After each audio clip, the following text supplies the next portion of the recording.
അപ്പോൾ ഈ സമയത്ത് പ്രേം നസീറിനെ മനസ്സിലാവാത്തത് ടിനി ടോമിൻ്റെ മാത്രം കുറ്റമല്ല, നമ്മുടെ കാലത്തിൻ്റെ കൂടി കുറ്റമാണ്.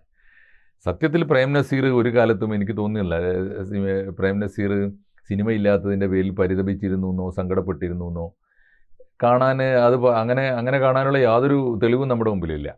പ്രേം നസീറിൻ്റെതായിരുന്ന ഒന്നാമത്തെ ഗുണം സിനിമയില്ലാത്തൊരു കാലം ഉണ്ടായിട്ടില്ല. എന്നും അദ്ദേഹത്തിൻ്റെ ഡേറ്റിന് വേണ്ടി പ്രൊഡ്യൂസർമാർ, അന്ന് കുറച്ചല്ലേ പ്രൊഡ്യൂസർമാരുള്ളൂ, പ്രേം നസീർ വേണമായിരുന്നു. ഈ ഐദർ പ്രേം നസീർ ഇല്ലെങ്കിൽ പിന്നെ സത്യൻ വേണമായിരുന്നു, മധു മൂന്നാമതാണ്. അപ്പോൾ അങ്ങനെ ഒരു കാലമുണ്ടല്ലോ. അപ്പോൾ അങ്ങനെ ഒരു കാലത്ത് പ്രേം നസീർ ഒരിക്കലും അവസരത്തിന് വേണ്ടി കാത്തിരുന്നിട്ടില്ല.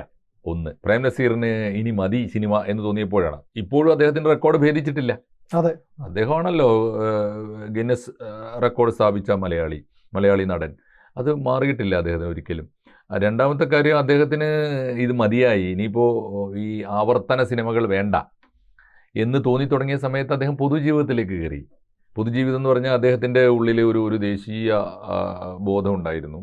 രാജ്യത്തെ സേവിക്കാനുള്ള അവസരങ്ങൾ അദ്ദേഹത്തിന് ഒട്ടും കിട്ടിയിട്ടില്ല എന്ന ബോധം അദ്ദേഹത്തിനുണ്ടായിരുന്നു. അത് ഇനി ശിഷ്ടകാലം അങ്ങനെയാണ് അദ്ദേഹം ഇന്ത്യൻ നാഷണൽ കോൺഗ്രസ്സിൽ ഒന്നിനും വേണ്ടിയല്ലല്ലോ, അദ്ദേഹം ക്യാമ്പയിനറായിട്ടാണ് വന്നത്. ഇപ്പോൾ ഒരു സിനിമാ നടൻ സിനിമയിലേക്ക് പ്രവേശിക്കുന്ന എങ്ങനെ ആലോചിച്ച് നോക്കൂ.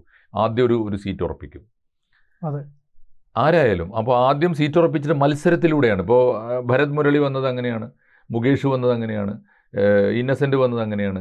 ഇപ്പോൾ വന്ന ആളുകളൊക്കെ എടുത്തു നോക്കൂ, ഇവരൊക്കെ വന്ന വഴിയിൽ ഇവരൊക്കെ. അപ്പോൾ ഈ അവസ്ഥയിലല്ല പ്രേം നസീർ വന്നത്. എനിക്ക് ഓർമ്മയുണ്ട്, പ്രിയൻ്റെ കാലത്ത് ഓർമ്മയുണ്ടോ എന്ന് എനിക്കറിയില്ല, എനിക്ക് നല്ല ഓർമ്മയുണ്ട്.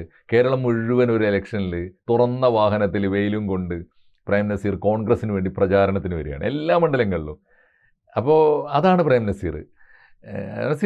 പ്രേം നസീർ ഒരു രാഷ്ട്രീയ പാർട്ടിയെ സേവിക്കാൻ തീരുമാനിച്ചാലും രാജ്യത്തെ സേവിക്കാൻ തീരുമാനിച്ചാലും അത് ഡെഡിക്കേറ്റഡ് ആണ്, ഹോൾ ഹാർട്ടഡ് ആണ്, 100% ഡെഡിക്കേഷനാണ്.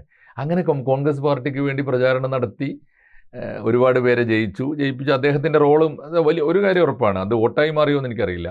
പ്രേം നസീർ വന്നിടത്തൊക്കെ, അന്നിപ്പോൾ മലബാറിലൊക്കെ ഓർത്തു പോകും, എൻ്റെ മലപ്പുറം ജില്ലയിലൊക്കെ സിനിമ എന്ന് പറഞ്ഞാൽ ഇത്ര ആരാധനയോടെ കാണുന്ന കാലമൊന്നുമല്ല. സിനിമ എന്നൊക്കെ പറഞ്ഞാൽ എന്തോ വിലക്കപ്പെട്ടൊരു സാധനമാണ്, സൂക്ഷിക്കേണ്ടതാണ്, ഹറാമാണെന്നൊക്കെ വിചാരിക്കുന്ന കാലമാണ്. പക്ഷെ അന്നും ഞങ്ങളുടെയൊക്കെ രക്ഷിതാക്കൾ ഉൾപ്പെടെയുള്ള ഒരു പ്രേം നസീറിനെ കാണാൻ പോയി, ഞങ്ങൾ കുട്ടികളുമാണ്. കൂടുതൽ വാർത്തകളും വിശേഷങ്ങളും നിങ്ങളിലേക്ക് എത്താൻ ABC മലയാളം സബ്സ്ക്രൈബ് ചെയ്യുക, ബെൽ ബട്ടണും അമർത്തുക.